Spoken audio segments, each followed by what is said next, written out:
ଆଜି ଶୁଣିବା ଉପନ୍ୟାସ ଶାସ୍ତ୍ରୀ। ଔପନ୍ୟାସିକ କାହ୍ନୁଚରଣ ମହାନ୍ତି। ଭାଗ 4। 7-8 ଦିନ କଟିଲାଣି।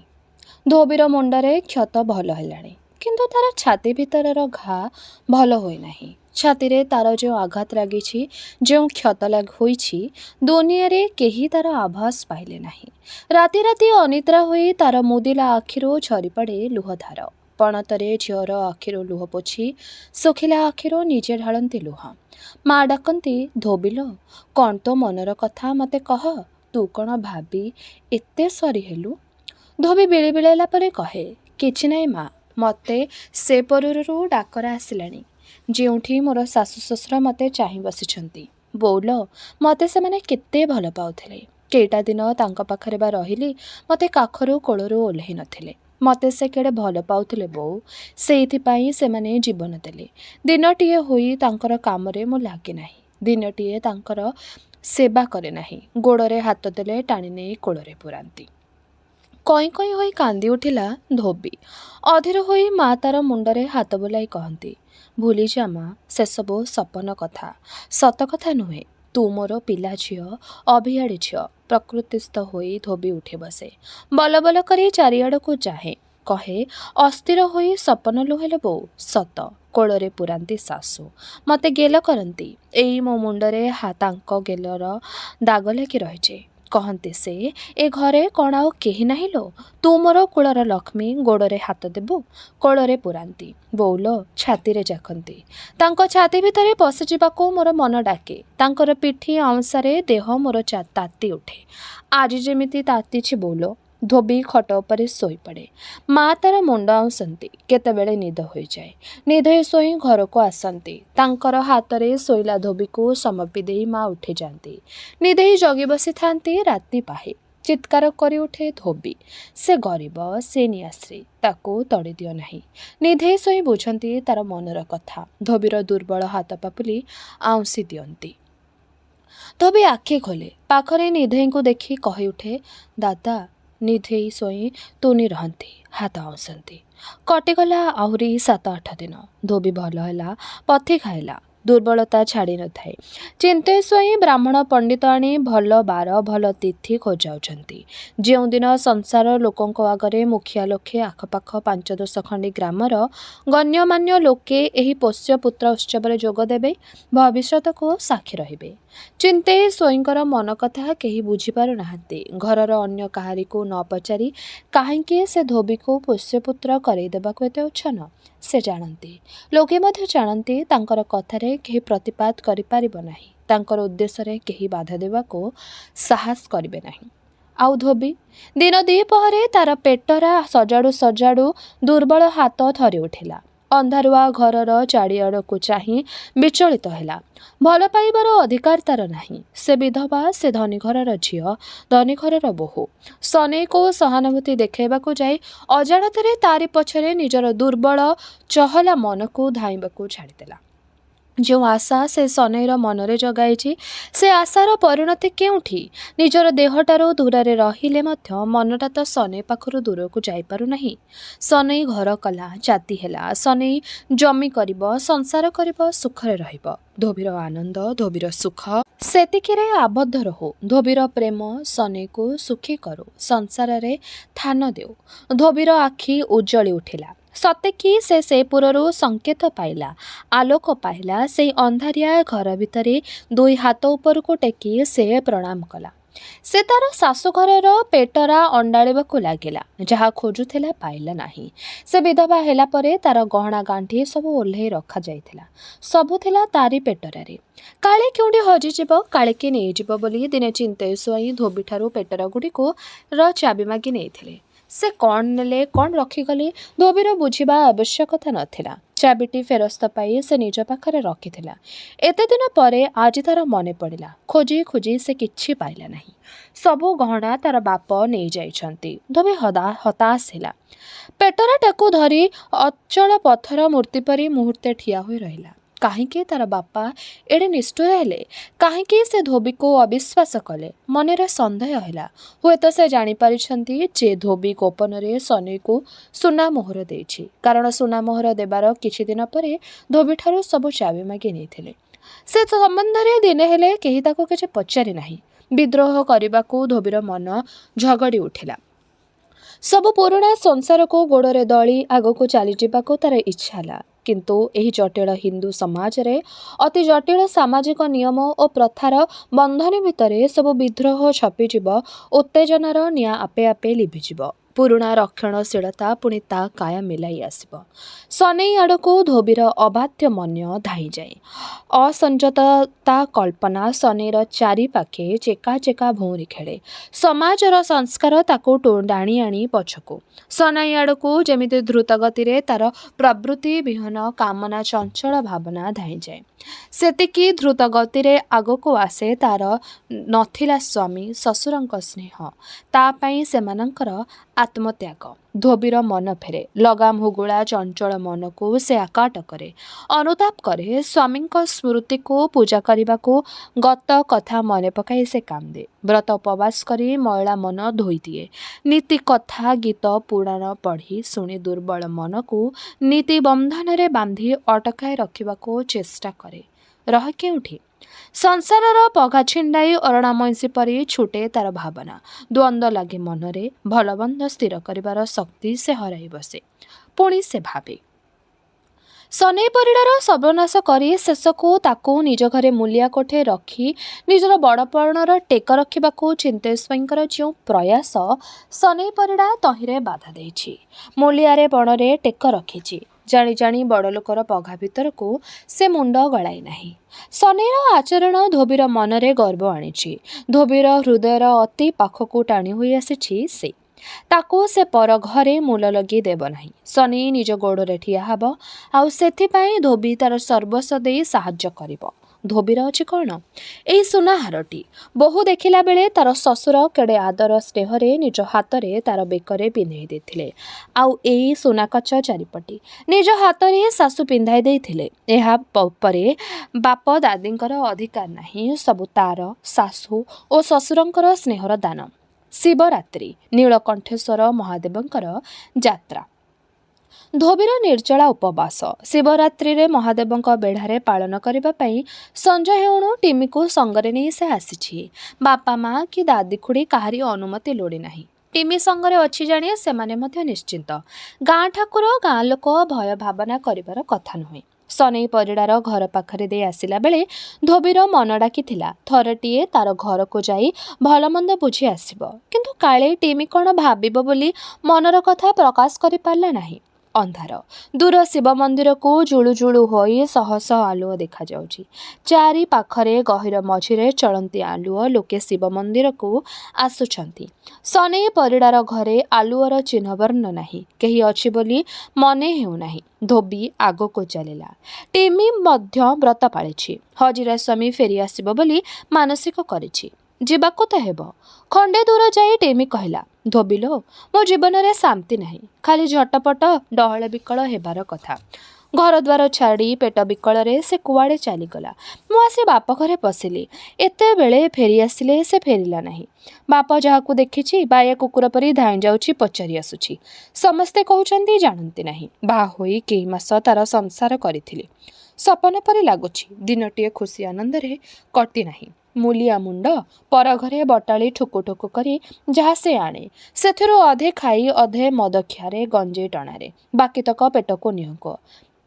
ମହରଗ କାଳ। ମୋରି ପିଠିରେ ହାତ ସୁଖ ସରେ। କେତେ ସହିବି? କାହା ପାଖରେ ଗୁହାରି କରିବି? କହିଲେ ଯିଏ ଶୁଣେ କହେ, ବେଗୁନିଆ ଭଲ ପିଲା। ମାଛିକୁ ତ ମ କହେ ନାହିଁ। ମୋରି ହୁଏ ଦୋଷ। ଗାଁ ଦାଣ୍ଡରେ ମୋ ନାଁ ପଡ଼େ। ମୁଁ ଓଲେଇ, ମୁଁ ଟକଟକି। ବରକୁ ଦେଖିପାରେ ନାହିଁ। ଟିକିଏ ଥମିଯାଇ ଟିମି କହିଲା, ମଣିଷର ଦେହ ଧରି କେତେ ସହିବି? କନ୍ଦା କଟା କରି ଗାଁକୁ ଚଲି ଆଇଲି। ଶୁଣିଲି ସେ କୁଆଡ଼େ ବାୟା ପରି ହେଲା। ଭାବିଲି ସତେ ଆଉ କ'ଣ ସେ ମୋତେ ଖୋଜୁଛି। ମନ ଡାକିଲା ଯିବାକୁ। କାଳେ ସେ ବଦଳିଥିବ। ଡର ମାଡ଼ିଲା। तार हाथ गलु कर बिना दोषरे किए गालमाड़ खाई सहिब। बोऊ कहला जा, बापा कहला जा। मु कहली गले जीवन हारीदेवी। दिने से अइला बोऊ पाखरे केते कंडा कटा कला नेहुरा हैला। मु लुचिली आगको जीवाको बाघ मुहको जीवा परी लागिला। बोऊ ताको बुझासुझा करी पठेई देला।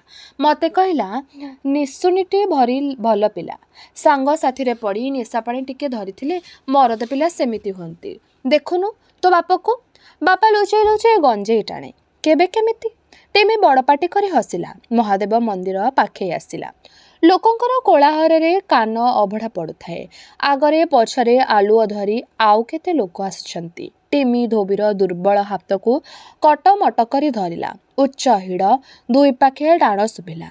आबड़ा खाबड़ा बिली गोड़ खसिले हाथ गोड़ चूना होइजिब। धोबी कहला छाड़ मो हाथ पड़ी बुल। नाई मो होशियार अच्छी।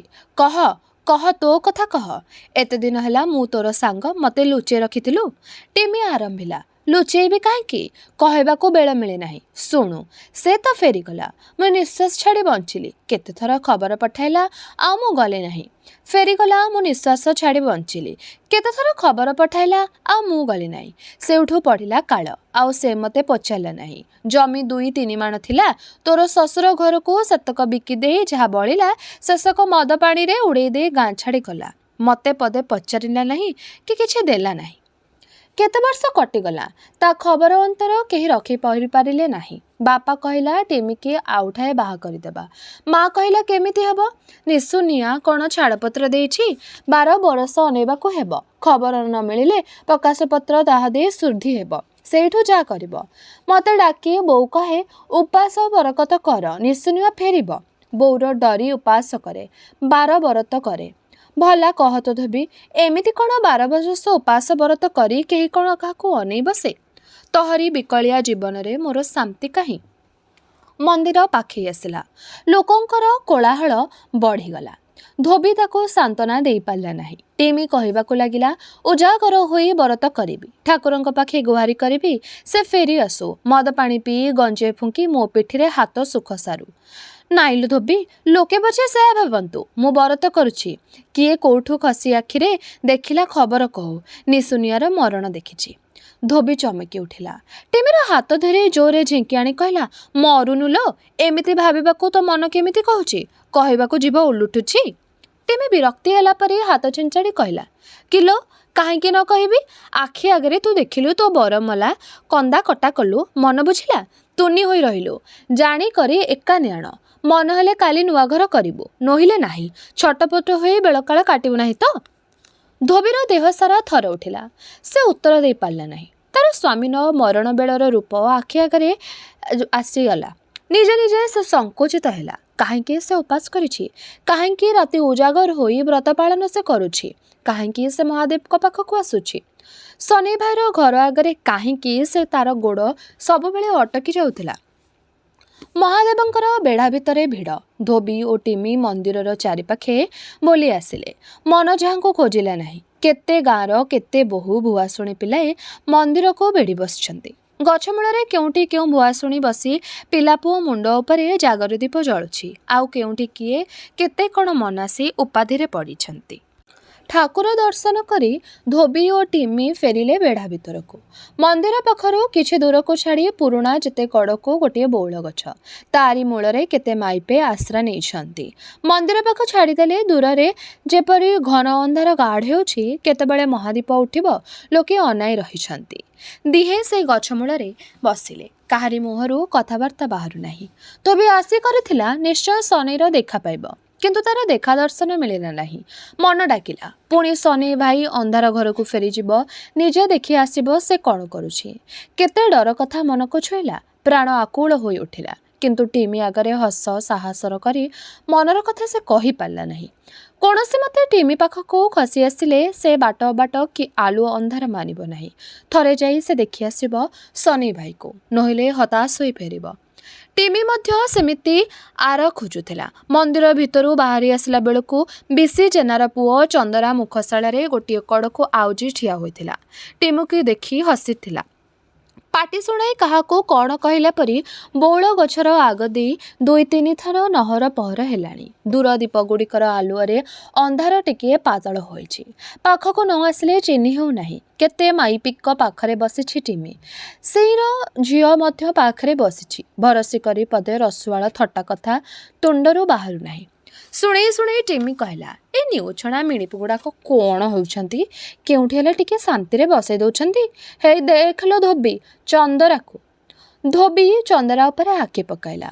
ବିରକ୍ତ ହେଲା ପରେ ଟିମିର ହାତ ଧରି ଉଠିଲା। ଟିମି ମଧ୍ୟ ତା ସଙ୍ଗରେ ମନ୍ଦିର ଆଡ଼କୁ ଚାରି ଘୋଜ ହୋଇ ଆଗେଇ ଗଲା। ରାଗ ତମତମ ହୋଇ ଧୋବି କହିଲା, ଭାରି ବହପଲିଆ ଟିମି। ଯିବୁଟି ଚନ୍ଦରାକୁ ସେ ଗଛ ଆଡ଼କୁ ଡାକି ଭଲରେ ବୁଝେଇ କହ। ଯଦି ଭଲ ଦଶା ଅଛି ହାତେ ମାପି ଚାଖଣ୍ଡେ ଚାଲୁ, ନୋହିଲେ ତା ହେଞ୍ଜଡ଼ାପଣକୁ ବାବଦ ପାଇବ। ସବୁବେଳେ ସବୁ କଥା ଭଲ ଦିଶେ ନାହିଁ। ଲୋକେ କ'ଣ କହିବେ? ହେଇ ଦାଦା ଆସୁଛନ୍ତି, ମୁଁ ଯାଉଛି, ତୁ ପଛରେ ଯିବୁ। ଧୋବି ଟିମିର ମନ କଥା ଠଉରେଇ ନେଲା। ଟିମିକୁ ଛାଡ଼ି ମନ୍ଦିରର ଏପାଖୁ ସେପାଖୁ ବୁଲି ଆସିଲା। ନିଧେଶ ପଚାରିଥିଲେ, କେତେବେଳେ ଫେରିବୁ ମା? ସଙ୍ଗରେ ଅଛି, ମୋ ସାଙ୍ଗେ ଯିବୁ? ଧୋବି କହିଲା, ସଙ୍ଗରେ ଟିମି ଅଛି। କେତେ ଲୋକ ଯା ଆସ କରୁଛନ୍ତି। ମହାଦୀପ ଉଠିଲେ ଆମେ ଆମର ଫେରିଯିବୁ। ତମେ ଯାଅ ଦାଦା। ସେ ଅନ୍ଧାରର ରାତିରେ ଧୋବି ଚାଲିଲା ଏକୁଟିଆ ଶନିର ଘରକୁ। ବାହାରର ଅନ୍ଧାର, ଗହୀର ବିଲର କଣ୍ଟା ଝଣ୍ଟା, ଅବଡ଼ା ଖାବଡ଼ା ନ ନୁଆଣି ତାର ମନର ଦକ ଚମଚ ଆଣିଲା ନାହିଁ। ଭୟ ହେଲା ତାର ମଣିଷକୁ, ଯେ ଗଢ଼ିଛି ଦେଶର ପ୍ରଥା, ଯାହାର ତୁଣ୍ଡରୁ ଅପବାଦ ଓ କଳଙ୍କର ବିଷ ନିଗିଡ଼ି ପଡ଼େ। ବେଗି ବେଗି ଚାଲିଲା। ଭାବିଲା, ସନେଇ ଭାଇ ଯଦି ତାର ଉପହାର ଗ୍ରହଣ ନ କରେ, ସନେଇ ଭାଇ ଯଦି ତାର ମନର କଥା ଖୋଲି ନ କହେ, କି ଉତ୍ତର ସେ ଦେବ? ଭାବି ସ୍ଥିର କରିପାରିଲା ନାହିଁ। ତଥାପି ସେ ଚାଲିଲା। ସନିର ଘର ଆଗରେ ଗେଡ଼ ଅଟକିଗଲା। କିଏ କୁଆଡ଼ୁ ଆସୁଛି କି? କିଏ ଆଉ ଦେଖିଲା କି? ଦାଉଁ ଦାଉଁ ଛାତି, ଥରିଲା ଦେହ, ଉଦ୍ବେଗ ଭରା ମନ, ସେହି ଆଖି ବୁଝା ନିଘଞ୍ଚ ଅନ୍ଧାର ଭିତରେ ଦୃଷ୍ଟି ବୋଲାଇଲା। କେହି କୁଆଡ଼େ ନାହାନ୍ତି। ସନିର ଘର ଭିତରୁ ଆଲୋଅର ସରୁଗାର ପଦାକୁ ଆସୁଛି। ସେ ତେବେ ଘରେ ଅଛି। ଦାଉଁ ଦାଉଁ ଛାତିରେ ଥରିଲା ଥରିଲା ପାଦ ପକାଇ ସନିର ହତା ଭିତରକୁ ପଶିଲା। ପୁଣି ପାଦ ଅଟକିଲା। ଯିବ? କିଏ କାଳେ ଦେଖୁଥିବ। କେହି ତ ବୁଝିବେ ନାହିଁ ମନର ଗୋପନ କଥା। ରାତି ପାହିଲେ ଦୁର୍ମାନର କୁହାଟକୁ ଶୁଭିବ। ଜଣେ ଜଣକୁ ଧରି କାନ ପାଖରେ କହୁଥିବ, ଦେଖ ଗୋ ଧୋବିଟା ମ ରାତି ଅଧଟାରେ। ଧୋବିର ମୁଣ୍ଡ ଭିତରେ ଜଳିଲା ନିଆଁର ଧାସ। ଯିବ ନାହିଁ, ଫେରିବ। ଆଖି ଫେରିଲା। ଅନ୍ଧାରିଆ ଆକାଶରେ ଆଜି ବେଶୀ ତାରା। ସେମାନେ ଆଜି ଉଜ୍ଜଳ ପ୍ରଫୁଲ୍ଲ।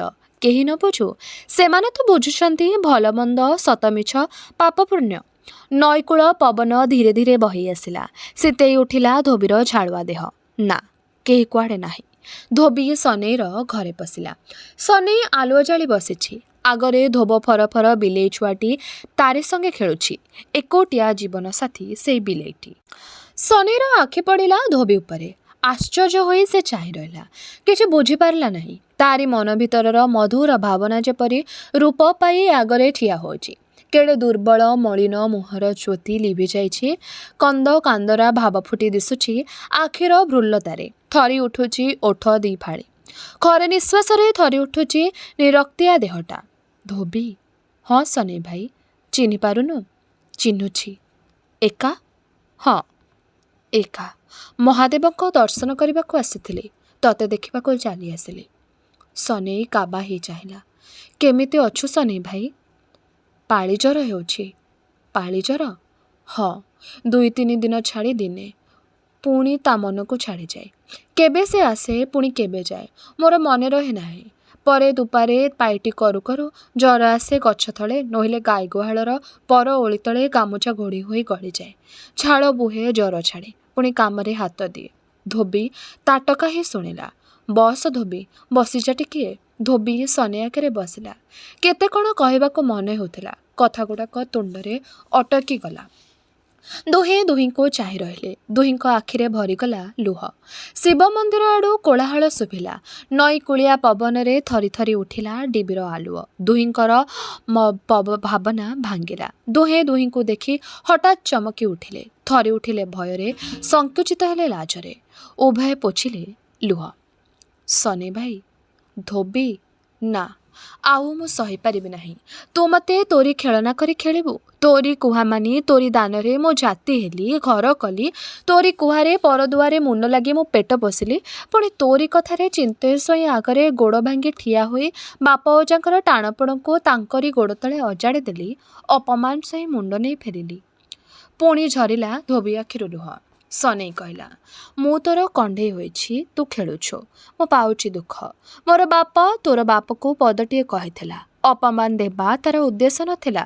ତୋ ବାପ ହାରିଥିଲା, ତୁ କିନ୍ତୁ ଜିତିଲୁ। ମୋର ଅବସ୍ଥାର ସୁଯୋଗ ନେଇ ତୁ ପ୍ରତିଶୋଧ ନେଲୁ। ଧୋବି ସହିପାରିଲା ନାହିଁ। ମୁହଁ ଖୋଲିଲା ତୁନି ହେଇ ସନେଇ ଭାଇ। ତୁନି ହେବି କାହିଁକି? ଘର ତୋର, ଏଥିରେ ଯାହା ଅଛି ସବୁ ତୋର। ମୁଁ ତୋର ଖେଳନା ହୋଇ ରହିବି ନାହିଁ। ଖୋଲା ଦୁନିଆ ମୋ ଆଖି ଆଗରେ ପଡ଼ିଛି। ଆଶ୍ରା ଦେବାକୁ ଶହ ଶହ ଡାଳ ମେଲାଇ ନିମନ୍ତ୍ରଣ କରୁଛନ୍ତି। ସନେଇ ଭାଇ, ଧୋବି କ'ଣ କହିବାକୁ ବସିଥିଲା, କହିପାରିଲା ନାହିଁ। ସନେଇ କହିବାକୁ ଲାଗିଲା, ମନର କଥା ତତେ ମୁଁ କହୁଛି। କାହିଁକି ମୁଁ ହାଡ଼ଭଙ୍ଗା ପରିଶ୍ରମ କରି ପରଦୁଆରେ ପୋଷ ପୋଷ ଝାଳ ନିଗାଡ଼ି ଏକୁଟିଆ ପଡ଼ି ରହିଛି? ଏ ଘରେ ଆତଯାତ କେତେ ଗତ କଥା ମୋ ମନେ ପଡ଼େ। ବାପା, ମା, ଭାଇ, ଭଉଣୀ ସମସ୍ତଙ୍କର ରୂପ ଆସି ଏଠାରେ ଛିଡ଼ା ହୁଏ। ଧୋବି କହିଲା, ସନେଇ ଭାଇ, ମଣିଷ ଏକୁଟିଆ ରହିଲେ ତାର ମନ ଏମିତି ଅସ୍ଥିର ହୁଏ, ସେମିତି ପାଗଳ ପରି ପ୍ରଳାପ କରେ। ଏ ଘରଣୀ ଆସନ୍ତା ତୋର ପାଗଳା ଛାଡ଼ି ପଡ଼ନ୍ତା। ଧୋବି ହସିଲା। ମୁହଁରେ ସନେଇର ହାତ ଧରିଲା। ତାର କହିବାର ଭଙ୍ଗୀ ତେରଛା ଛାଣିରେ ହସିଲା ଓଠ ଗାଲ ତାର ସନେଇକୁ ମନ୍ତ୍ରମୁଗ୍ଧ କଲା। ତାର ସର୍ବାଙ୍ଗ ଥରି ଉଠିଲା। ମୁଣ୍ଡରୁ ତୁଣ୍ଡରୁ କଥା ବାହାରିଲା ନାହିଁ। ଧୋବି କହିବାକୁ ଲାଗିଲା, ସୁଖ ଦୁଃଖ ଆଲୁଅ ଛାଇ ପରି ଲାଗି ରହିଥାଏ ରେ ମଣିଷ ପୁଅର ଭାଗ୍ୟ ପତର ତଳେ। ଧୈର୍ଯ୍ୟ ଧର। ତୋରି ବାପା ମା ତୋରି ଭାଇ ଭଉଣୀ ପୁଣି ଏ ଘର ତୋଳ କୋଳରେ ଜନ୍ମ ହେବେ, ନାଚିବେ, ଖେଳିବେ। ଏଇ ଘର ସେମାନଙ୍କର ହସ ଖେଳ ପାଟି ଆନନ୍ଦରେ ଫାଟି ପଡ଼ିବ। ଯେଉଁମାନଙ୍କର ସେବା କରିପାରିଲୁ ନାହିଁ ବୋଲି ଅନୁତାପ କରୁଛୁ, ସେଇମାନଙ୍କର ସେବା ମନ ଇଚ୍ଛା କରିବୁ। ପୂର୍ବପୁରୁଷର ଋଣ ସୁଝାଇବୁ। ବ୍ୟସ୍ତ ହେଉଛୁ କାହିଁକି? ଧୋବିର ହାତ ମୁଠା ଭିତରେ ସନେଇର ହାତ ଥରି ଉଠିଲା। ଧୋବି କ'ଣ କହୁଛି? ଏ ଘର ପୁଣି ହସି ଉଠିବ। ପୁଣି ଏ ଘରେ ଆନନ୍ଦର ସୁଅ ଛୁଟିବ। କିନ୍ତୁ କିଏ ହେବ ଏ ଘରର ଘରଣୀ? କିଏ ତାର ପୂର୍ବପୁରୁଷ ବାପା ମା ଭାଇ ଭଉଣୀଙ୍କୁ କୋଳକୁ ଆଣିବ? ଧୋବିର ଆଖିରୁ ତାର ଢଙ୍ଗରୁ ଯେପରି ସେ ତାର ଏତେ ପ୍ରଶ୍ନର ଉତ୍ତର ପାଇଲା, ଇଚ୍ଛା ହେଲା ତାର ଭବିଷ୍ୟତ ବଂଶଧରଙ୍କର ଦୃଷ୍ଟିକାରିଣୀକୁ ଆଲିଙ୍ଗନ କରିବ। ମୁହଁରେ ବୋକ ଦେଇ ପଚାରିବ, କେବେ ସେ ସୌଭାଗ୍ୟ ଆସିବ ଧୋବି?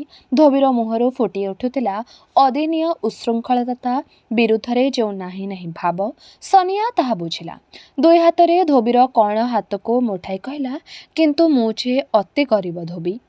ଧୋବି ପୂର୍ବପରି ଅବିଚଳିତ ସ୍ୱରରେ କହିଲା, ଗରିବ ତୁ?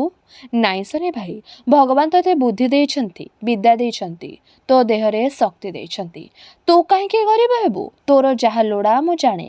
ଅନ୍ୟର ସାହାଯ୍ୟ ବିନା ମଣିଷ ଉଠିପାରେ ନାହିଁ। ସେଇଥିପାଇଁ ତୋତେ ବାପାଙ୍କ ପାଖକୁ ପଠାଇଥିଲି।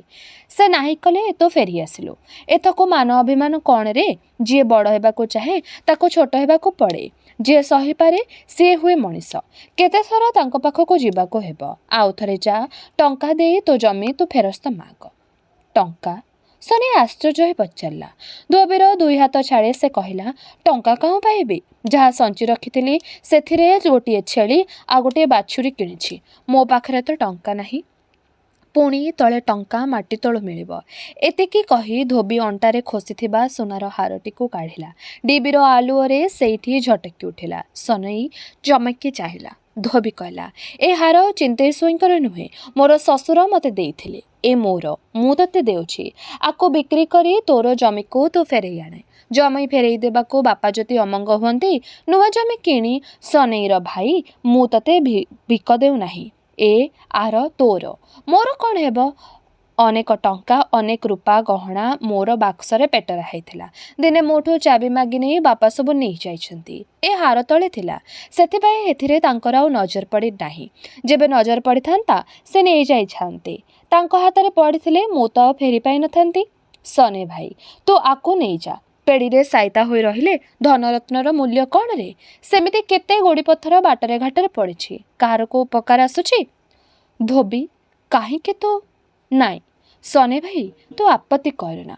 ଶନିର ପାଟିରେ ଗୋଟିଏ ହାତକୁ ଚାପି ଧରି ପୁଣି କହିଲା, ତତେ ଆଉ କିଛି କୁହାଇଦେବି ନାହିଁ। ପେଡ଼ିରେ ସାଇତା ହୋଇଥାନ୍ତା ଯେଉଁ ହାରଖଣ୍ଡକ ସେଇଟା ମଣିଷର କାମରେ ଲାଗୁ। ତୁ ଜମିବାଡ଼ି କର, ଆଉ 5ଟା ଟଙ୍କାକୁ ରୋଜଗାର କର। ତୁ ମୋତେ ନାହିଁ କର ନାହିଁ। ଶନି କହିଲା, କାହିଁକି କରିବି ଜମିବାଡ଼ି? କିଏ ଭୋଗ କରିବ? ଧୋବି, କାହିଁକି ତୁମର 4 ଦଉଡ଼ି କଟା ମନକୁ ବାନ୍ଧୁଛୁ ଧୋବି? ଗୋଟିଏ କଥା ପଚାରିବି? ପ୍ରାଣ ମୋର ଡାକୁଛି ପଚାରିବି। ମନ ଚାହୁଁଛି ତୋ ତୁଣ୍ଡରୁ ତାର ଜବାବ ପାଇବି। ତୋର ତୁଣ୍ଡରୁ ପଦେ କଥା ଶୁଣିଲେ ମୁଁ ଆଉ କୌଣସି ଦୁଃଖ କଷ୍ଟ ମାନିବି ନାହିଁ। ମୋର ମନରେ କୌଣସି ଭାବନା ପଶିପାରିବ ନାହିଁ। ଖାଲି ତୋରି ଫେରିଲା ବାଟକୁ ଚାହିଁ ରହିଥିବି ଲୋ। ଶନିର ମୁହଁରେ ସରାଗ ବୋଳିଲା ରଙ୍ଗ। ଶନିର ଆଖିରେ ଜଳିଲା ଉନ୍ମାଦନା। ତାର କଥା ଭିତରୁ ଫୁଟି ବାହାରିଲା ତାର ଅଭିପ୍ରାୟ। କେଡ଼େ ନିର୍ମଳ, ସରଳ, ସଳଖ ତାର ମନ। ଧୋବି ବୁଝିଲା ଶନି କ'ଣ ପଚାରିବାକୁ ଚାହେଁ। ଧୋବି ଅନୁଭବ କଲା ଶନିର ମନରେ ଯେଉଁ ନିଷ୍କପଟ ବାସନା, ସେ ଆଗ୍ରହରେ ଯେଉଁ ଆଗ୍ରହ ଖୋଲି ବୁଲୁଛି। ସେ ଜାଣେ ଶନିର ପ୍ରଶ୍ନର ହସିଲା ଉତ୍ତର ତାକୁ ଦୁନିଆ ସଙ୍ଗେ ଲଢ଼େଇବାକୁ ପ୍ରେରଣା ଦେବ। ତାର ନଇଲା ମଉଳା ମନକୁ ସତେଜ କରିବ। ତାର ନିର୍ଜନ କୁଡ଼ିଆରେ ଭବିଷ୍ୟତର କେତେ ସୁନେଲି ଦୃଶ୍ୟ ନଚାଇବ। କିନ୍ତୁ ଶନିର ପ୍ରଶ୍ନ ଶୁଣିବାକୁ ସେ ପ୍ରସ୍ତୁତ ନଥିଲା। ଶନିର ପ୍ରଶ୍ନର ଜବାବ ଦେବାକୁ ସେ ପ୍ରସ୍ତୁତ ନୁହେଁ। ଧୋବି ଜାଣେ କାଙ୍ଗାଳ ଶନି କାହିଁକି ବଞ୍ଚିଛି, କାହିଁକି ସେ ଘର କରିଛି, ଜାତି ହୋଇଛି। କେତେ କଷ୍ଟ, କେତେ ଅପମାନ ସହି ଧୈର୍ଯ୍ୟ ଧରି ସେ ରହିଛି। ଶନିର ପ୍ରଶ୍ନରେ ସେ ନାହିଁ କରିପାରିବ ନାହିଁ। ପଦଟିଏ ନାହିଁରେ ସବୁ ଜଳିପୋଡ଼ି ଛାରଖାର ହୋଇଯିବ। ପରିଡ଼ା ବଂଶ ଲୋପ ପାଇଯିବ ଏ ଗାଁରୁ। ନିଜେ ଧୋବି ମଧ୍ୟ ବଞ୍ଚିପାରିବ ନାହିଁ। ପଦଟିଏ ହଁ କହିବାର ସାହସ ମଧ୍ୟ ତାର ନାହିଁ। ସମାଜର ପ୍ରଥା, ବାପାର ଇଚ୍ଛା, ଧନର ଅସମାନତା, ଧର୍ମର ଦ୍ୱାହି, ସବୁ ବାଧା ଦୁହିଁଙ୍କର ମଝିରେ ଠିଆ ହୋଇଛି। ତାର ଆଖିରେ ଲୁହ ଭରିଗଲା। କହିଲା, ଶନି ଭାଇ, ତୋର ଗୋଡ଼ ଧରୁଛି, ମୋତେ କିଛି ପଚାରେ ନାହିଁ। ପଚାରିବାର ବେଳ ଆସିନାହିଁ। ଉତ୍ତର ଦେବାର ସାହସ ମୋର ନାହିଁ। ତୁ ମଣିଷ ହ, ତୁ ବଡ଼ ହ। ଶନି ଭାଇ, ତତେ କିଛି ପଚାରିବାକୁ ପଡ଼ିବ ନାହିଁ। ମୋର ମଧ୍ୟ ସମସ୍ତ ଉତ୍ତର ଦେବାର ଆବଶ୍ୟକତା ରହିବ ନାହିଁ। ତୁ ବଡ଼ ହ। ତୋରି 2 ପାଦରେ ଏମିତି ମୁଣ୍ଡ ଲଗାଇ ତୋ ପ୍ରଶ୍ନର ଉତ୍ତର ମୁଁ ଦେବି। ଶନିର 2 ପାଦରେ ଧୋବି ମୁଣ୍ଡ ଲଗାଇଲା। ତାର ଆଖି ଲୁହକୁ ତତଲାପଣରେ ଶନି ସହିପାରିଲା ନାହିଁ। ଶନି ଧୋବିକୁ ତଳେ ଉଠାଇଲା। ତାର ଲୁହଝରା ଆଖି ତିନ୍ତିଲା ଗାଲରୁ ଲୁହ ପୋଛିଦେଲା। ପ୍ରାଣ ତାର ଡାକିଲା। ସେହି ଦେବୀ ପ୍ରତିମାର ଶୀର୍ଣ୍ଣ ଦେହଲତାଟିକୁ ଛାତିରେ ଆଉଜି ଦେଇ କହିବ, ତୁ ମୋର, ତୁ ମୋର। ଧୋବି ବୁଝିଲା ତାର ତାରୁଣ୍ୟ ବାହୁନି ଉଠିଲା। ଶିବ ମନ୍ଦିର ଆଡ଼ୁ ଭାସି ଆସିଲା ହରିବୋଲ ଓ ହୁଳହୁଳିର ଧ୍ୱନି। ଧୋବିର ବିସ୍ମୃତି ଭାଙ୍ଗିଗଲା। ମହାଦୀପ ଉଠିଲା। ବାହାରକୁ ମୁହଁ ବୁଲାଇ କହିଲା, ଶନି ଭାଇ, ମୁଁ ଯାଉଛି। ଅପେକ୍ଷା ନ କରି ଅବଶ ପାଦ 2ଟି ବାହାରି ଆସିଲା ଘର ବାହାରକୁ। ଶନି ତାର ପଛେ ପଛେ ଆସିଲା। ସୁନାହାରଟି ପଡ଼ି ରହିଲା ଭୂଇଁ ଉପରେ। ଦୋଳପୁନେଇ ପାଖେଇ ଆସିଲା। ଗୋପୀନାଥ ଜୀଉ ଠାକୁରଙ୍କ ମନ୍ଦିର ଚାରିପାଖ ସଫାସୁତୁରା ହେଲା। ଚାନ୍ଦିନୀ ପାଖରେ ବାଉଁଶ ପୋତା ହେଲାଣି, ଛାମୁଡ଼ିଆ ହେବ। ବିଷ୍ଣୁପୁରରେ ଠାକୁର ମେଲଣ ବଡ଼ ହୁଏ ଚତୁର୍ଦ୍ଦଶୀ ଦିନ। ମଝିରେ ଦିନ 7ଟା। ଆଗରୁ ପ୍ରସ୍ତୁତ ନ ହେଲେ ଠିକଣା ବେଳକୁ ହଇରାଣ ହେବାକୁ ପଡ଼ିବ। ପହରାଜେ ନିଜେ ସବୁ ବିଷୟରେ ଯତ୍ନ ନେଉଛନ୍ତି। ମନ୍ଦିର ପଛ ଦରଭଙ୍ଗା ଅଖଡ଼ା ଘର ମରାମତି ହେଲାଣି।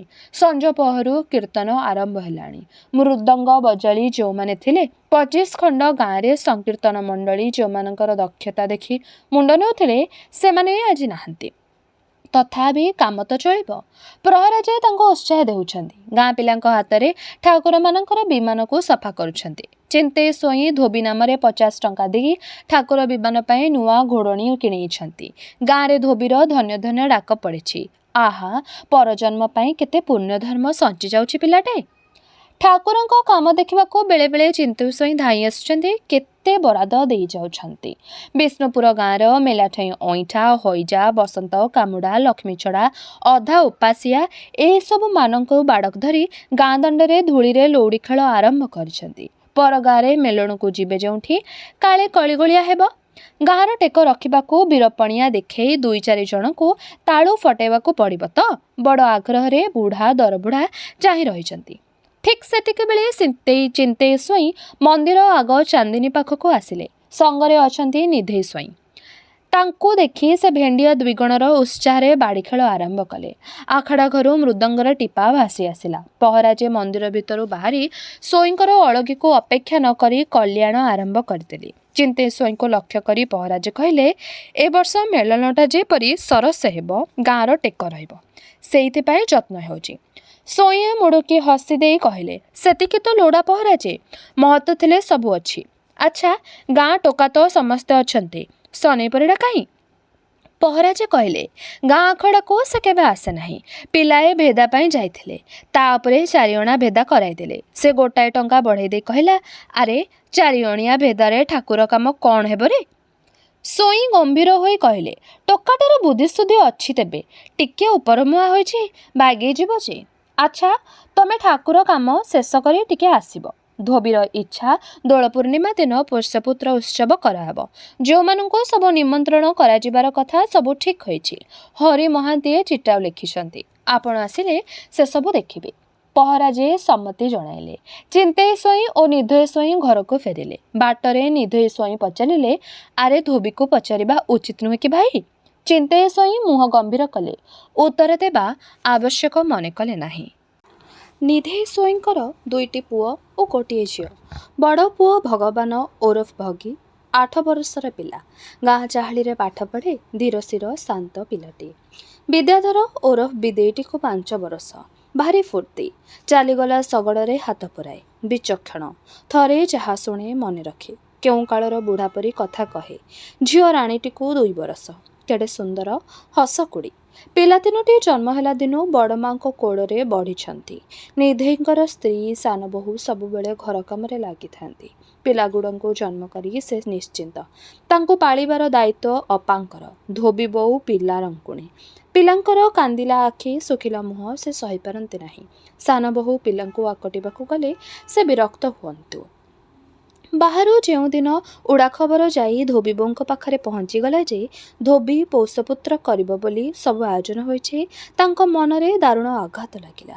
ଯେଉଁ ବିଦେଇକୁ ସେ କୋଳରେ ବସାଇ ଗେଲ କରୁଥିଲେ, ରାଗ ତମତମ ହୋଇ ତାକୁ କୋଳରୁ ଓହ୍ଲେଇ ଚିନ୍ତେଇ ସ୍ୱାଇଁଙ୍କ ପାଖକୁ ଗଲେ, ଆଜି ଯାହା ହେବାର ହେବ। ସେ 4 ପାଦ ଟାଣ ଟାଣ କରି ଶୁଣା ଦେଇ ଆସିବେ। କାନ୍ଦିଲା ପିଲାକୁ କୋଳକୁ ନେଇ ବିଦେଇ ବୋହୂ ମୁହଁ ଫଣ ଫଣ କରି ଅପାଙ୍କ ପଛରେ ଛପି ଛପି ଚାଲିଲେ। ଦାଣ୍ଡ ଘର ଚଉପାଢ଼ୀ ଉପରେ ଚିନ୍ତେଇ ସ୍ୱାଇଁ ବସିଛନ୍ତି। ତାଙ୍କ ପାଖରେ ନିଧେଇ ଟିକିଏ ଦୂରେଇ ହୋଇ ବସିଛନ୍ତି ହରି ମହାନ୍ତିଏ ଓ ପହରାଜେ। ସେମାନଙ୍କ ଭିତରେ କ'ଣ ବାଦାନୁବାଦ ଚାଲିଛି। ଧୋବି ବୋଉଙ୍କୁ ଦେଖି ସମସ୍ତେ କଥା ବନ୍ଦ କରି ତାଙ୍କରି ଆଡ଼କୁ ଚାହିଁଲେ। ସମସ୍ତେ ବୁଝିଲେ, କେଜାଣି କାହିଁକି ଧୋବି ବୋହୂଙ୍କ ଆଖିରେ ନିଆଁ ଜଳୁଛି।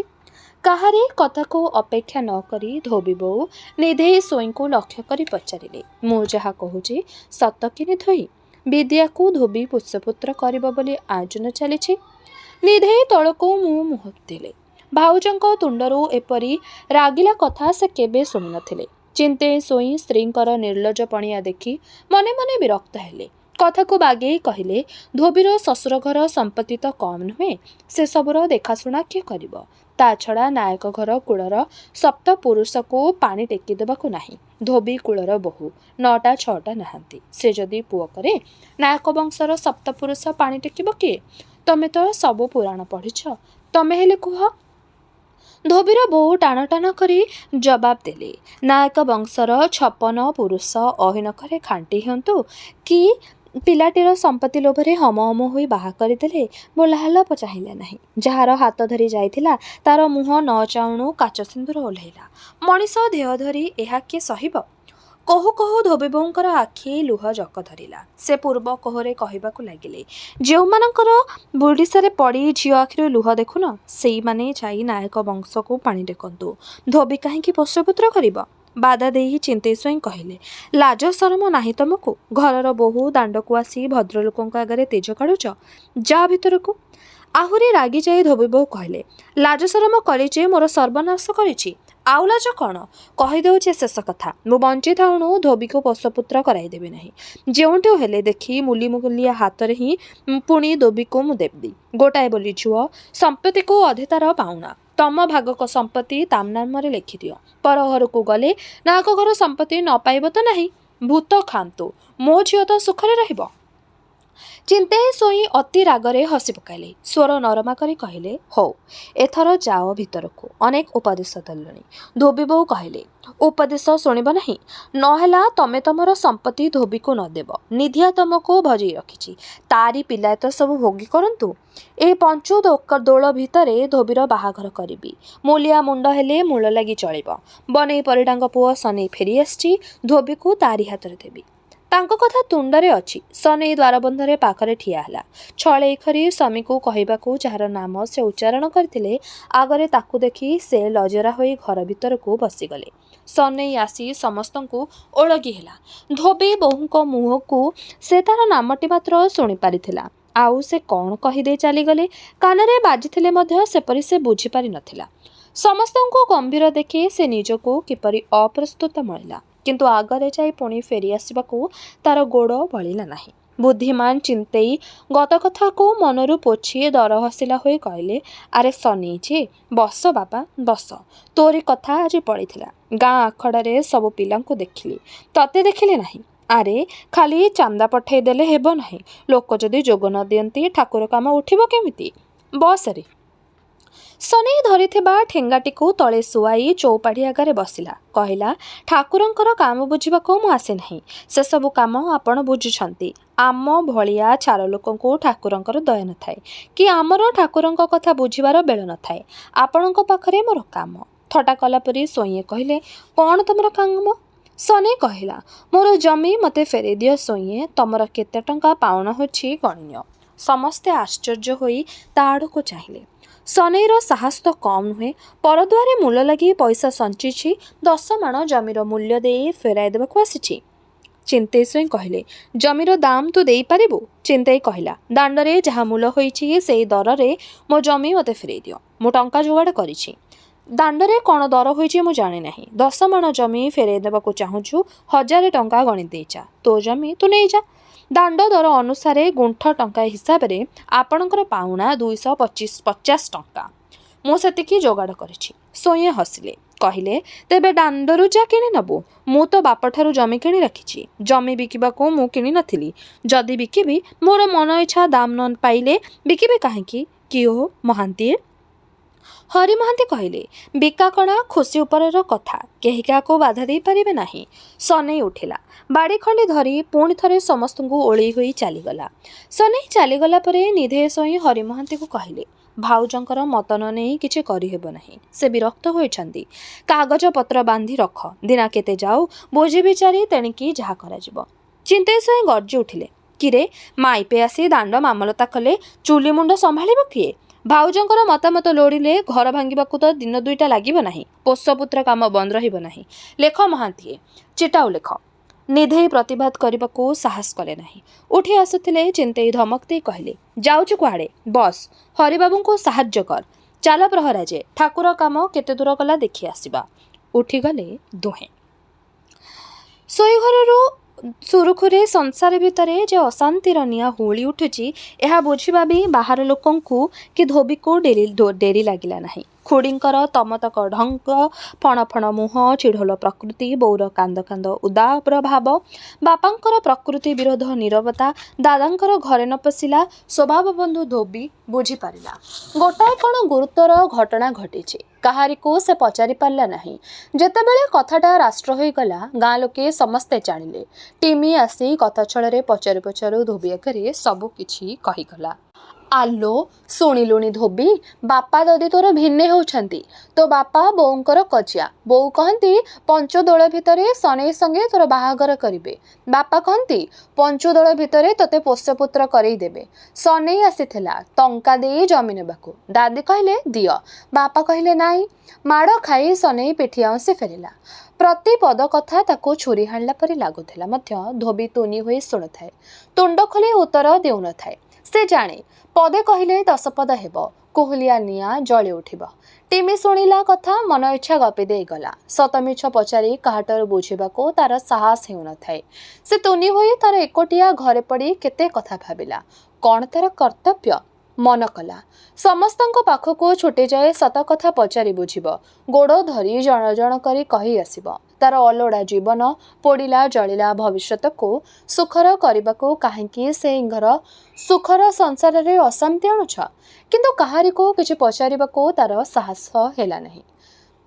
ଯେତେଦିନ ଏ ଘରର ଝିଅ ହୋଇ ସେ ଥିଲା ତ ଥିଲା। ଯେଉଁଦିନ ପରର ହାତ ଧରି ପରଘରୀ ହେଲା, ଏ ଘରର କୌଣସିଥିରେ ତାର ଅଧିକାର ନାହିଁ। ଜନ୍ମ ମାଟିର ସେ କୁଣିଆ। ଶ୍ୱଶୁର ଘରର ମାଟି ତାକୁ ଡାକ ଦେଲା। ଯେଉଁମାନଙ୍କର ସ୍ନେହ ତାକୁ ବାନ୍ଧି ରଖିଥିଲା, ଯେଉଁମାନେ ସ୍ନେହରେ ଡୋର ଛିଣ୍ଡାଏ ତାକୁ ନିଃସହାୟ କରି ଛାଡ଼ି ଦେଇଛନ୍ତି, ସେଇମାନେ ଯେପରି ଧୋବିର ମନ ଭିତରେ କହିବାକୁ ଲାଗିଲେ, ଆରେ ତୋର ନାହିଁ କ'ଣ ନାୟକ ଘରର ବୋହୂ, କାହିଁକି ପର ଘରେ ପଡ଼ି ଆଖିରେ ଲୁହ ଢାଳିବ? ସ୍ୱାମୀ ଅଧା ରଖିଲା କାମ ନରନାରାୟଣଙ୍କ ସେବାରେ କାହିଁକି ସେ ତାର ମନ ପ୍ରାଣ ଧନ ସମ୍ପତ୍ତି ବ୍ୟୟ ନ କରିବ? ନାୟକ ବଂଶ ଲୋପ ପାଇଛି।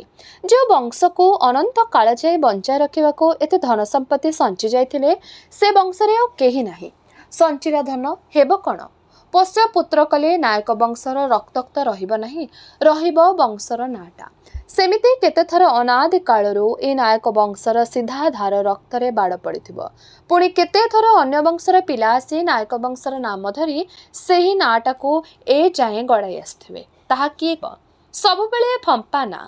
ନାୟକ ବଂଶ ବଞ୍ଚିଲା ଧନ, ଯଦି ଯାହାଙ୍କର ଧନ ତାଙ୍କରି ପାଖକୁ ଫେରିଯାଏ, କେତେ କୌଟୁମ୍ବ ବନିବେ। କାହିଁକି ଧୋବି ସୁପୁତ୍ର କରିବ? ସ୍ୱାମୀ ଶ୍ୱଶୁରଙ୍କର ଅଧା କାମକୁ କାହିଁକି ସାହସକୁ ନ ନେବ?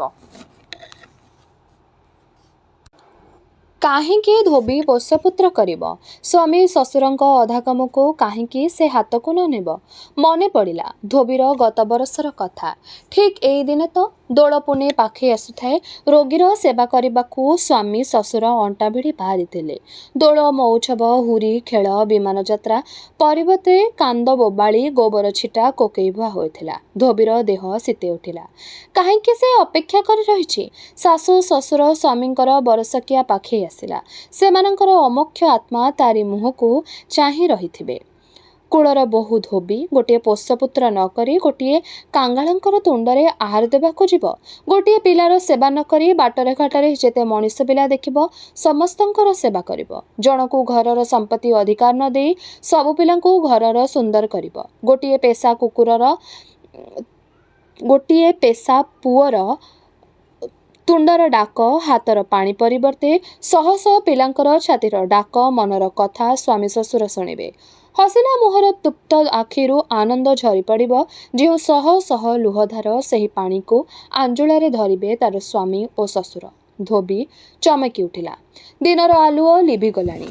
ଝରକା ବାଟେ ଶୀତଳ ଜହ୍ନ ଆଲୁଅ ଘର ଭିତରେ ପଡ଼ିଛି। ଦେବାଳୟରୁ ଶୁଭୁଛି ସଂକୀର୍ତ୍ତନ କୀର୍ତ୍ତନ। ସେ ମୁକ୍ତ ହେବାକୁ ଚାହେଁ। ସେ ଚାହେଁ ସବୁ ଘରର ଦ୍ୱାର ତା ପାଇଁ ଖୋଲା ରହିବ। ସମସ୍ତଙ୍କୁ ସେ ନିଜର ସ୍ନେହ ଡୋରରେ ବାନ୍ଧିବ। ବାପଘର ତାର ଜନ୍ମସ୍ଥାନ ସିନା, କର୍ମକ୍ଷେତ୍ର ନୁହେଁ। ସେ ଯିବ ତାର କର୍ମକ୍ଷେତ୍ରକୁ, ବାପା ମା ଓ ଦାଦୀଙ୍କର ସ୍ନେହ ମାୟା ମମତା ବାହାରକୁ। ଦାଣ୍ଡ ପିଣ୍ଡାରେ ଗୋଟିଏ କଡ଼ରେ ବୋଉ ଠିଆ ହୋଇ କାହାକୁ କ'ଣ କହୁଛନ୍ତି। କାନ ପାରି ଶୁଣିବାକୁ ଆଗ୍ରହ ହେଲା। ଘରେ କାହିଁକି ଅଦିନିଆ ଅଶାନ୍ତି ହୋଇଛି। ବୋଉଙ୍କ କଥାରୁ ନିଶ୍ଚୟ ସେ ବୁଝିପାରିବ। ତାର କାନରେ ପଡ଼ିଲା ବୋଉ କହୁଛନ୍ତି, ଡାକିଦେବୁ ସନେଇ ବାବୁଙ୍କୁ। ମୁଁ ତାରି ସାଙ୍ଗରେ ଥରେ କଥାଭାଷା ହେବାକୁ ଚାହେଁ। ଯିଏ ଉତ୍ତର ଦେଲା ସେ ଚନ୍ଦରା ଜେନା। ଡାକିଦେବି ଯାଉଛି, ଏଇଠିକି ଆସିବାକୁ କହିବି। ନିଧେଇ ହେରିକା କେଉଁଠି ଅଛନ୍ତି? ଦି ସାଆନ୍ତେ ଠାକୁର ଘର ଚାନ୍ଦିନୀ ଉପରେ ବସିଛନ୍ତି। ରାମ ପହରାଜ, ହରି ମହାନ୍ତି ବାମ ଓଝାଙ୍କ ସଙ୍ଗେ କଥାବାର୍ତ୍ତା ହେଉଛନ୍ତି। କ'ଣ? ମୁଁ ଶୁଣି ନାହିଁ। ଟିମି ମୋତେ ବାଟରେ କହିଲେ ଯେ ଆପଣ ମୋତେ ଡକେଇଛନ୍ତି। ମୁଁ ସିଧା ସିଧା ଠାକୁର ଘର ବାଟେ ଚାଲି ଆସିଲି। ହଁ ରେ ପୁଅ, ସେ ଟିମି ମୋତେ କହିଲା ତୁ କୁଆଡ଼େ ତାକୁ କହୁଥିଲୁ ଶିବରାତ୍ରିରେ ଧୋବିକୁ ଛାଡ଼ିବାକୁ ସନେଇ ଆସିଥିଲା। ତାଙ୍କରି ପାଟି ପରି ଶୁଭୁଥାଏ। ଦାଣ୍ଡ ମୁଣ୍ଡରୁ ମୁଁ ସେ ବାଟରେ ଗଲି। ଭୟରେ କିଛି ସମୟ ତୁନି ରହିଲେ। ଦୀର୍ଘ ଶ୍ୱାସ ଛାଡ଼ି ଧୋବି ବୋଉ କହିଲେ, ଆଚ୍ଛା ଚନ୍ଦୁରୁ, ସନେଇକୁ ତୁ ଏଠିକି ଡାକିଦେ। ଯା ତୁ ଝଟ ଯା, ମୁଁ ଏଇଠି ଅନେଇ ଠିଆ ହୋଇଛି। ଧୋବିର ଦେହ ବରଡ଼ାପତ୍ର ପରି ଥରି ଉଠିଲା। ମୁଣ୍ଡ ଘୂରିଗଲା। କିପରି ସେ ସେଠାରୁ ଚାଲି ଆସିବ ତାର ବୁଦ୍ଧି ଦେଖାଗଲା ନାହିଁ। ସେ ଥରି ଥରି ପାଦ ଚିପି ଚିପି ନିଜ କୋଠରୀକୁ ଫେରି ଆସିଲା। ଖଟ ଉପରେ ସେତିକି ମୂର୍ଚ୍ଛା ହୋଇ ପଡ଼ିଗଲା। କେତେବେଳୁ ଆଈବୁଢ଼ୀ ଆସି ଘରେ ବଇଠା ଜାଳି ମାଳି ଗଡ଼ାଉଛନ୍ତି, ଧୋବି ତାହା ଜାଣିପାରିଲା ନାହିଁ। ଧୋବିର ମନରେ ତୋଫାନ ଉଠିଲା। ଦୁଃଖ, ଅଭିମାନ, କ୍ରୋଧ ସମସ୍ତେ ଏକାଠି ହୋଇ ଯେପାରି ତାର ଦୁର୍ବଳ ଛୋଟ ମୁଣ୍ଡଟିକୁ ଗୁଣ୍ଡା କରି ପକାଇବେ। କେଉଁ ମଣିଷକୁ ବିଶ୍ୱାସ କରିବ? ଟିମି ଏ କଥା ବୋଉକୁ କାହିଁକି କହିଲା? ଟିମି ଯାହାକୁ ସେ ଅପର୍ଣ୍ଣାର ମଣି ଥିଲା, ସେହି ପୁଣି ତାର ନାମରେ ଦୁର୍ନାମ ରଟାଇଲା। ସେ କ'ଣ ବା କରିଛି? ଗରିବ ସନେଇକୁ ଦୟା ଦେଖାଇବାକୁ, ତାକୁ କୂଳରେ ଲବାଇବାକୁ ସେ ତା ଘରକୁ ଯାଇଥିଲା। ସେତିକି ନୁହେଁ ତ, ଶିବରାତ୍ରିର ସବୁ ଘଟଣା ତାର ମନେ ପଡ଼ିଲା। ଅଙ୍ଗେ ଲିଭାଇଥିବା ଘଟଣାଗୁଡ଼ିକ ଘଟିଥିବ ବୋଲି ଯେପରି ତାର ବିଶ୍ୱାସ ହେଲା ନାହିଁ। ତାକୁ ଅସମ୍ଭବ ଲାଗିଲା। ସନେଇର ରୂପ ଆସି ଆଖି ଆଗରେ ଠିଆ ହେଲା। ଲାଜରେ ଧୋବି ଆଖି ଖୋଲି ପାରିଲା ନାହିଁ। ସନେଇ ତାର ହାତ ଧରିଥିଲା। ସନେଇ କ'ଣ କହିଥିଲା ଆଉ ଧୋବି ତାର କି ଉତ୍ତର ଦେଇଥିଲା? ତାର ମନେ ହେଲା ସେ ଅକ୍ଷମଣୀୟ ଭୁଲ କରିଛି। ଉତ୍ତେଜନାରେ ଅନ୍ଧ ହୋଇ ସନେଇର ସାହାଯ୍ୟ କରିବାକୁ ଯାଇ ତା ଭିତରେ ନିଆଁ ଜଳିଛି। ଭବିଷ୍ୟତର ଆଶା ତା ମନରେ ଜଗାଇ ତାକୁ ପାଗଳ କରେଇଛି। ସନେଇ ଆଜି ପାଗଳ ହୋଇ କାମର ମନପ୍ରାଣ ଢାଳି ଦେଇଛି। ଅପମାନ, ମାଡ଼, ଦୁଃଖ କିଛି ଆଉ ସେ ମାନିବ ନାହିଁ। ଦେହରୁ ରକ୍ତ ନିଗାଡ଼ି ସେ ବଡ଼ଲୋକ ହେବାକୁ ପଣ କରିଛି। କାହିଁକି? ଧୋବି ଜାଣେ କାହିଁକି। ସେ ଜାଣେ ସନେଇକୁ ସାହାଯ୍ୟ କରିବା ତାର ତରୁଣୀ ସୁଲଭ ଉତ୍ତେଜନା ନୁହେଁ। ସନେଇକୁ ସେ ସୁଖ ପାଏ। ପିଲାଦିନର ଖେଳ, କଜିଆ, ମାନ, ଅଭିମାନ ଦିନରୁ ସେ ସନେଇକୁ ସୁଖ ପାଏ। କିନ୍ତୁ ସନେଇକୁ ସୁଖ ପାଇବାର କି ଅଧିକାର ଅଛି? ସେ ନାୟକ ବଂଶର ବିଧବା ବୋହୂ। ସନେଇ ସଙ୍ଗେ ଆଜିଠାରୁ ତାର ସବୁ ସମ୍ପର୍କ ତୁଟିଯାଉ। ସନେଇର ଚିନ୍ତା ତା ମନରୁ ପୋଛି ହୋଇଯାଉ ଚିରଦିନ ପାଇଁ। ବାଟ କଡ଼ର ଶହ ଶହ ଅନାଥ କଙ୍ଗାଳଙ୍କ ଭିତରୁ ସନିଆ ଥିଲା ଜଣେ। ଧୋବି ତାକୁ ବଞ୍ଚାଇଲା। ଦୁନିଆର ଶହ ଶହ ନିଃସ୍ୱ ଦରିଦ୍ରଙ୍କ ପରି ସନିଆ ତଣେ ଦରିଦ୍ର। ଧୋବି ତାକୁ ସାହାଯ୍ୟ କରିଛି। ଏଥର ସେ ତାର ନିଜ ବାଟ ନିଜେ ଖୋଜି ନେଉ। ଦୁନିଆରେ ସୁଖରେ ସଂସାର କରୁ। ଧୋବିର ତହିଁରେ କି ଥାଏ? ସେ ବିଛଣାରୁ ଉଠିଲା। ଆଈମା କହିଲେ। ତାର କାନରେ ବାଜିଲା ନାହିଁ। ସେ ସିଧା ସିଧା ଦାଣ୍ଡକୁ ବାହାରିଗଲା। ଦାଣ୍ଡରେ ଜହ୍ନ ଆଲୁଅରେ ବୋଉ ଆଗ ପରେ ଠିଆ ହୋଇଛନ୍ତି। ଆଗରେ ଠିଆ ହୋଇ ଚନ୍ଦରା ଚଢ଼ା ସ୍ୱରରେ କହୁଛି, ତାହାର ଗୋଉ କ'ଣ କମ୍ କି? ଯେତେ ଡାକିଲି ସେ ଶୁଣିଲା ନାହିଁ। ବିରକ୍ତ ହୋଇ କହିଲା, ଚିନ୍ତେଇ ସ୍ୱଇଁଙ୍କ ଘରକୁ ମୁଁ ଯିବି ନାହିଁ ରେ। ଯେତେବେଳେ ବଞ୍ଚେଇ ରଖିଛନ୍ତି ମୁଣ୍ଡରୁ ଝାଳ ଗଡ଼ାଇଲେ ମୁଠିଏ ଖାଇବାକୁ ଅବଶ୍ୟ ଦେବେ। ସେଇ ଭଗବାନ। ସେଇ ସ୍ୱଇଁଙ୍କ ଦୁଆରୁ ଭିକ ନ ପାଇ ଛତରରେ ପଶିଥିଲୁ। ସମସ୍ତେ ମରି ହଜି ଗଲେ। ସ୍ୱଇଁଙ୍କ ଦୁଆରକୁ ଦୁଇଥର ଯାଇ ମୋର ବାପ ଅଜାଙ୍କର ସମ୍ପତ୍ତି ମାଗିଥିଲି। ସେ ନାସ୍ତି କଲେ। ଆଉ କାହିଁକି ଯିବି? ମୁଁ ଡକେଇଛି ବୋଲି କହିଲୁ? କହିଲି। ସେ ଉତ୍ତର ଦେଲା, ସ୍ୱଇଁଙ୍କ ସ୍ତ୍ରୀ ତାଙ୍କ ଘରର ବାହାର ଲୋକ ନୁହନ୍ତି। ତାଙ୍କ ତୁଣ୍ଡରୁ ଦିନେ କେବେ ଆହା ପଦେ ଶୁଣି ନାହିଁ। ଆଜି ରାତି ଅଧରେ ତାଙ୍କର ବୋଲି ମାନି ଧାଇଁଯିବି କିରେ? ଯା, ତୁ କହିଦେବୁ ଖଣ୍ଡିଆ ମୁଁ ମହାଦେବଙ୍କୁ ଡରେ ନାହିଁ। ମରିବି ଯଦି ଆନ୍ ରଖି ମୁଣ୍ଡ ଟେକି ମରିବି। ଚନ୍ଦରାର ମୁହଁରୁ ସନେଇର କଥା ଶୁଣି ଧୋବିର ଦେହ ଉଲୁସି ଉଠିଲା। ସେ ଜାଣେ ସନେଇ ପରଡ଼ା ଭାଙ୍ଗିଯିବ ପଛେ ନଇବ ନାହିଁ। ସ୍ନେହ ସୁହାଗରେ ଯେ କିଣି ହୋଇଯାଏ, ନାଲି ଆଖିକୁ ସେ ଡରେ ନାହିଁ। ଗାଁ ଯାକରେ ସେହି ଏକା ଗୋଟିଏ ମଣିଷ। ଆଉ ମାନେ ପଶୁଠାରୁ ହୀନ। ଅପେକ୍ଷା ନ କରି ପାଖକୁ ଯାଇ ଡାକିଲା ବୋଉ। ଧୋବି ବୋଉ ପଛକୁ ଫେରି ଚାହିଁ ପଚାରିଲେ, କ'ଣ ମା? ଧୋବି କହିଲା, ତତେ ମୁଁ ଖୋଜୁଥିଲି। କାହିଁକି ଲୋ? ଚନ୍ଦରା ଉଦ୍ଦେଶ୍ୟରେ ଧୋବି କହିଲା, ଚନ୍ଦ୍ରାଇ, ଟିକିଏ ହରି ମହାନ୍ତି ଗୁମାସ୍ତଙ୍କୁ ଡାକିଦେବୁ, ଭାରି ଜରୁରୀ କାମ ଅଛି। ଚନ୍ଦରା ରହ ରହ ହେଲା। ଧୋବି ବୋଉ କହିଲେ, ଯା ଯା ପୁଅ, ଡାକିଦେ। ଚନ୍ଦରା ଚାଲିଗଲା। ଧୋବି ବୋଉ କ'ଣ ଭାବିଲେ। କିଛି ସମୟ ପରେ ପଚାରିଲେ, ହରି ମହାନ୍ତଙ୍କୁ କାହିଁକି ଡକେଇଛୁ ମା? ଧୋବି ସଙ୍ଗେ ସଙ୍ଗେ ଉତ୍ତର ଦେଲା, କାଲି ସକାଳେ ମୁଁ ଦୁର୍ଗାପୁର ଯିବି। ଶ୍ୱଶୁରଙ୍କର ବର୍ଷିକିଆ ପାଖେଇ ଆସିଲା। ମୁଁ ନ କଲେ ଆଉ କିଏ ଅଛି କରିବ? ଧୋବି ବୋଉ ଦୀର୍ଘଶ୍ୱାସ ଛାଡ଼ିଲେ। ଦାଦି ଖୁଡ଼ୀଙ୍କୁ ଛାଡ଼ି ସମସ୍ତେ କାନ କାନ କର ଶିଖେଇଲେ। କେତେ ବୁଝାସୁଝା କଲେ। ଦୁର୍ଗାପୁର ନ ଯାଇ ମଧ୍ୟ ଶ୍ୱଶୁରଙ୍କର କର୍ମ ଭଲରେ ହୋଇପାରିବ। କିନ୍ତୁ କାହାରି କଥା ଧୋବି ଶୁଣିଲା ନାହିଁ। କୌଣସି ତର୍କ ବିତର୍କରେ ସିଏ ଯୋଗ ଦେଲା ନାହିଁ କି କାହାରି ପ୍ରଶ୍ନର ଉତ୍ତର ଦେଲା ନାହିଁ। ଏକା ରାହା ଧରି ବସିଲା। ସେ ଦୁର୍ଗାପୁର ଯିବ, ନିଜ ହାତରେ ସବୁ କରିବ। ଧୋବିର ମନ କେହି ବୁଝିପାରିଲେ ନାହିଁ। ଚିନ୍ତେଇ ସ୍ୱଇଁ ଅନୁମାନ କଲେ, ବୋଧହୁଏ ତାଙ୍କ ସ୍ତ୍ରୀଙ୍କର କୁପରାମର୍ଶରେ ପୋଷ୍ୟପୁତ୍ର କ୍ରିୟା ଭାଙ୍ଗିବା ପାଇଁ ଧୋବି ଜିଦ୍ ଧରି ବସିଛି। ଦୁର୍ଗାପୁର ଯିବ। ଯେଉଁ ଝିଅ ବାପା ଦାଦିଙ୍କ ଆଗରେ ସଳଖି ହୋଇ ଠିଆ ହୁଏ ନାହିଁ, ସିଏ ମୁହଁକୁ ଚାହିଁ ପଦେ କଥା କହିପାରେ ନାହିଁ, ସେ ପୁଣି ଆଜି ଅବାଧ୍ୟ ହେବାକୁ ସାହାଯ୍ୟ କରିଛି। ସ୍ତ୍ରୀଙ୍କର ମୁହଁବଡ଼ା ଛଡ଼ା ଆଉ କ'ଣ ହୋଇପାରେ? ସ୍ୱଇଁଏ ଚାଲାକ ଲୋକ। ଗଡ଼ନ୍ତି ପାଣିରେ ଆଗରେ ବନ୍ଧ ପକାଇ ଅଟକାଇବା ତାଙ୍କର ସ୍ୱଭାବ ନୁହେଁ। ପାଣିକୁ ବାଟ ଦେଇ ନିଜର ଉଦ୍ଦେଶ୍ୟରେ ଲଗାଇବାକୁ ସେ ଆଣ୍ଟ ଭିଡ଼ି ବାହାରନ୍ତି। ଝିଅର ଅବାଧ୍ୟତା ଦେଖି ସେ ଧୈର୍ଯ୍ୟ ଧରି କହିଲେ, ଭଲ କଥା। ନିଜ ହାତରେ ଶ୍ୱଶୁରଙ୍କର ଘରଡିହ ଉପରେ ଧୋବି ସବୁ କାମ କରାଉ। ତା ମନରେ ଶାନ୍ତି ଆସିବ। ସତ କଥା। ଆଉ ନାୟକ ବଂଶରେ କିଏ ଅଛି? ପହରାଜା କହିଲେ, ଯଥାର୍ଥ କଥା ବେଳେ ବେଳେ ନ ଗଲେ ଲୋକଙ୍କର ଖାତିର ରହିବ ନାହିଁ ଯେ। ସ୍ୱଇଁଏ କହିଲେ, ସାଙ୍ଗରେ ତାଙ୍କ ମା ଯାଆନ୍ତୁ, ଦାଦି ଯାଉ। ପହରାଜେ, ତମେ ବି ଯାଅ। ମହାନ୍ତିଏ ତ ଅଛନ୍ତି। ଧୋବିର ଯେମିତି ଇଚ୍ଛା କର୍ମ ସେମିତି ହେବ। ଯାହା ପଛେ ଖର୍ଚ୍ଚ ହେଉ, ଯେପରି କୌଣସି କଥା ନାହିଁ। ତା ମନରେ ଅଶାନ୍ତ ଆସୁ ନ ଆସୁ। କାର୍ଯ୍ୟ ଶେଷ ହେଲେ ସଙ୍ଗେ ସଙ୍ଗେ ଚାଲି ଆସିବ। ମୁଁ ଏଠାକର ଠାକୁର କାମରେ ସବୁ ନେଉଛି। ଚିନ୍ତେଇ ସ୍ୱଇଁଙ୍କର କଥା ରହିଲା। ଚତୁର୍ଦ୍ଦଶୀ ଦିନ କାମ ବଢ଼ିଲା। ବ୍ରାହ୍ମଣ ଭୋଜନୀ, କାଙ୍ଗାଳ ଭୋଜନୀ ଏସବୁ କିଛି ଚାଲିଲା। ସମସ୍ତେ ଫେରିଲେ, ଧୋବି ଫେରିଲା ନାହିଁ।